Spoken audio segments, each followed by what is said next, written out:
Welcome back, everyone. It is Kelby and Drew, and we are here with the Armed Corps podcast, diving into a little deeper to the culture episode.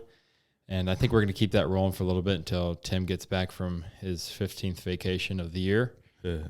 And we might try to get a project manager on sometime.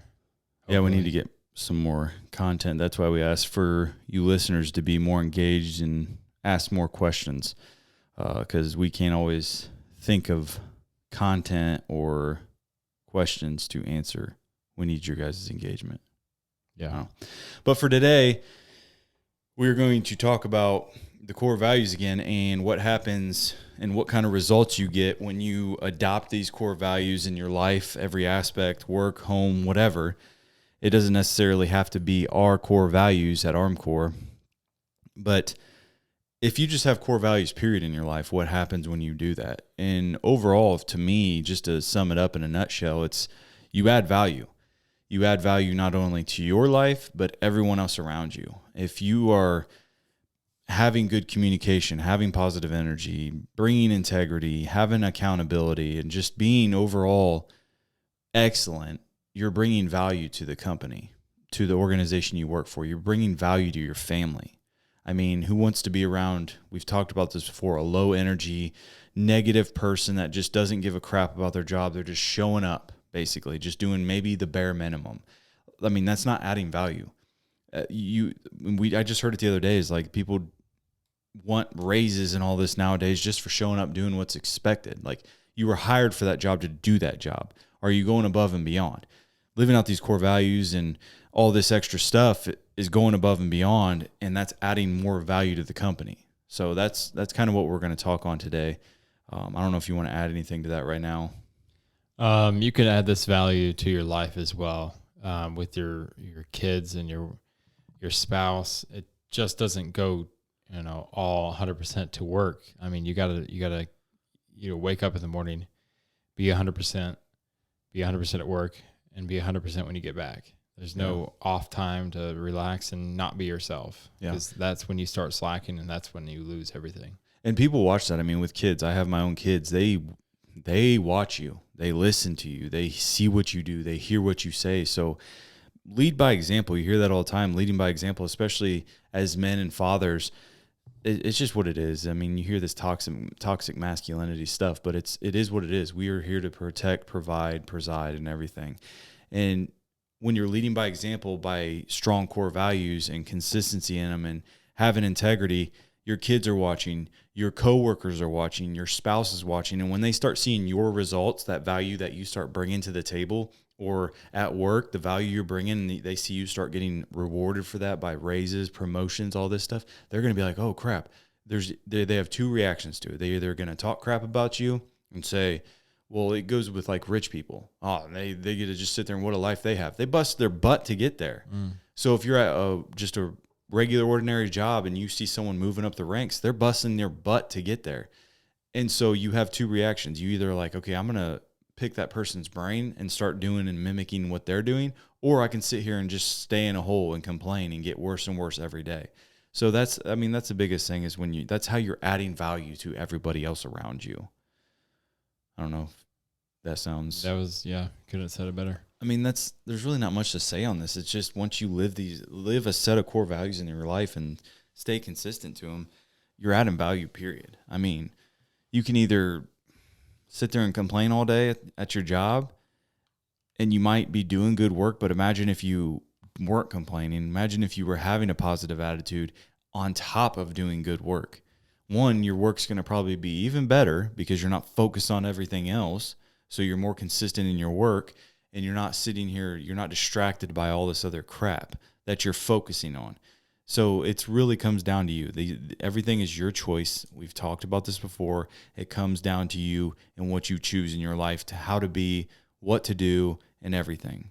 So, yeah, listen to your coworkers as well, because they will call you out on some things. I mean, your loved ones won't do that as often. They kind of cushion it a little bit. But if you have coworkers that want to watch out for you, they won't hold back. So if you have a lot of good core values in your work, and your home life is kind of a wreck, and you're not motivated to do anything after work, then listen to your coworkers, adapt the core values from your job if they're providing really good ones, and adapt that to your life. And, you could change your weekends. You can change your at night dinners with your family. I mean, there's so many options for you to be a better person. And I mean, we're not perfect. No one's perfect, but there's ways to grow. And I mean, there's no reason not to give 100%. That's a great example that you bring that up, that's adding value right there. Because if I'm living out the core values that I'm saying and everything, and I'm leading by example, and that bleeds into everybody else around you, and you're getting called out by those people, that's adding value to them because they notice it. Because they could either jump into that complaint that you're doing or being pessimistic or negative about something. They can either jump in with you and just be negative with you, or they can call you out and check you and hold you accountable. And that's that all around accountability. So for someone to do that, for instance, example of me, I was being negative one day about a minor little topic, and I got called out saying that's not the attitude to have. And I appreciate it. I stopped. That's where that self-awareness comes in. That's where that help comes in as a loyal to your team and just all around accountability. So I stopped and I changed my attitude towards it. And that person was right. I mean, 100%. That's what we need to do. And you just added value to them while they added value to you. So hold each other accountable. There was something else I wanted to say. If you're not calling people out, I know it's hard to do, but you don't want to be judged or, frowned upon, whatever. If you can't call someone out in your work and they can't accept it and it doesn't change, then why do you want to work there? Why do you want to keep putting up with that situation and feeding into the negative thoughts of the company? Change your location, change your area you work in, and bring that positive energy. Do not fall into the trap of negative energy if people are doing it as well. Yeah. I also had a comment that I heard a couple months ago about this when we started doing this culture shift or whatever we want to call it, is that there was an employee or someone that said, we don't want a life coach. This has nothing to do with a life coach. If I'm the one saying it and I'm the one bringing it up and I'm the one trying to make the change and initiate the change, I'm not trying to be a life coach. I'm trying to make people better because I want to be the best version of myself. And I want everybody to be the best version of themselves so they can add as much value, because we're all on the same team here at this organization, ArmCore. So why would I not want the best of every individual on this team? I mean, think about it. If you were on a football team, if we want to get to, everybody loves sports. So if you had an individual that just was showing up late to practice, not giving it at all, do you want that person on your team? Do you want to play next to them? No. So I'm going to expect the best out of all of my teammates, my employees, my coworkers, all that. So it's not being a life coach. It's holding everybody accountable. These core values these are things that we should live. They're biblical. If you believe in God and Jesus and everything, like, this is biblical stuff that is in the Bible. I mean, we're put on this earth one chance at life. So why would you not want to live it to the fullest? Why would you not want to be the best version? That is our purpose here. I know I have this intentional purpose, and we've said on here before that you may not know your purpose, but our purpose is literally to be the best version of ourselves. And this is the foundation. These are building blocks to that, being the best version of yourself. That's adding value to your life. Why do we want to sit here and just be a lump on a log or whatever the saying is?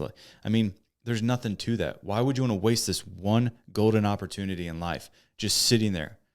I don't get it sometimes. And I'm not sitting here saying I'm living these to the fullest. I never will. But I want more in life. I want to be the best person of myself, because when I feel myself down or I feel depressed or I feel anxious, it's not fun. I don't want to be there. Yeah. And I feel it bleed into my family, and they see that, and that energy is just so low. I don't want that. So this is the biggest thing. This isn't life coach. This is, I want the best from everybody that is around me, because I'm going to surround myself with great players, great teammates, great coworkers. That is the goal. Why do I want to be around a bunch of people that are so freaking negative? Like, I don't want that. You just said it. So if anything, I'm not going to run from that, though. I don't want to always run from that. If I can encourage someone and empower them to follow these core values and become the best version of herself, that's a win for them, but also a win for me and the team overall. So that is the point of this. Mm-hmm. So when you live out these core values, or any core values that you live, you're going to add value to anything and everything you do. Yeah. So stop chasing motivation and find discipline. I mean, it's simple as that. Motivation will never get you anywhere in life. Motivation's a good starter. It's a good spark. But people love the 60-second real motivation, dopamine, but that is not where you can find success. It's discipline. Wake up every morning, stay off your phone, and attack the day. I mean, you're not make your bed, do something. You're not going to be motivated every day, but you right there. Sorry to cut you off, but you're explaining action. Yeah, take action. Yeah, we can sit there and watch a video that pumps us up on the TV or your phone, YouTube, music, whatever pumps you up. But that's motivation is temporary. Yeah, it gives you a boost, but then it's that active awareness right there. The core value active awareness is you become aware of it, you get pumped up, but you cannot forget the action. You have to start taking action, and even when you don't want to. Because there's moments in my life that I sit there and I do not want to do a thing. And I sit there and just fall in this deep, deep circle until lately I've just started noticing, like, I just got to do it. I got to get up and start doing something. And I feel better after it. It's simple. It was really simple. So we were not made to sit around. No. We're not made to do that. I mean, don't you feel so much better after attacking a day and going, like, doing simple things as going outside and, like you said, you get stuck in a circle of just, dopamine and emotions, and you just sit there all day. Like, you feel horrible after that day. I look at some of the people that I've come across or on TV, just how angry they are. Yeah. And they think that their ways, their thoughts, their beliefs are right. Mm-hmm. But so be it. That you may think that it's right, but like I said, we were put here for a purpose. The Bible, God, everything, follow it, faith, everything.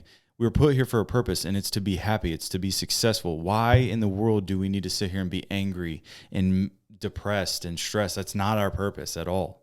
So start taking action, adopt some core values, whether it's ARM cores, whether it's your own that you come up with, whatever, and just start taking action on it, and you will start adding value to your life, because at the end of the day, it's all about you. Because I'm sorry, but when you die or anything, people don't think about you. First off, people are not thinking about you. Like right now, people are not thinking about you. Mm-hmm. They care. We're selfish as humans. Even when you pass away, yes, it's sad, but people move on. People live their lives. So why would you not do the greatest that you can for yourself right now? Yeah. It is you first. I don't know how many times I could say that for the rest of my life. It's you first, because God first, yes, but you have to make that choice to go to him. You have to make that choice. Yeah. You can decide to go to Jesus, or you can go sin. Those are your choices. No one's going to make you do anything. So, and that's adding value to your life, just following this. Yeah. And be careful what you keep chasing as what you'd like to do is like what makes you happy, because there is a fine line between what makes you happy and what brings you down to the exact same spot you're at. Like, yeah, looking at YouTube makes me happy, but is that better than going on a hike or, taking the boat out or doing something with your family? No. So make sure you're drawing the line in the sand. Yeah.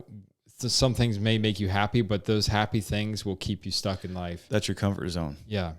And I'm reading a book right now by Ed Milet. Is one more something. I forget. I think it's just one more. I forget the title, but it's talking about your thermostat, your internal thermostat. If you have it set to 75 degrees, but it gets super hot, your thermostat's set to 75 degrees. So you're always going to get cooled down or heated up to that degree. In order to grow, you have to do hard things. Yeah, you got to learn. You got to let it break sometimes. If you jump into something, it's going to break. The only way to find out how to not let it break next time is to just let it break and figure it out and do it again. We have to do hard things to grow. And that's the only way. Yeah, and I just don't get, I could be so much better, but I just don't get why someone would want to sit there and be in this death cycle of just misery. We have one shot at this life, and we either go to our deathbed thinking, oh man, all those regrets. You hear that all the time. You want to be in your deathbed with all these regrets. No, really think about that, because life is so fast and we have all these dopamine hits and everything. We don't have time to slow down and have the self-awareness. Sometimes take a second and just be still and think about where you're at, what you want to do, and just become 1% better than yesterday. That's it. It's that simple. Yeah. It's really that simple. Yeah. So, yep. I don't have anything else to add unless you do. No, I think we're good.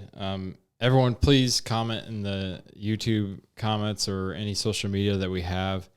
If you do have questions, you can put them in the comments, but we would like an email if you wanted to do that as well at Drew or Kelby at armcorpinc.com, ARMCORPINC.com.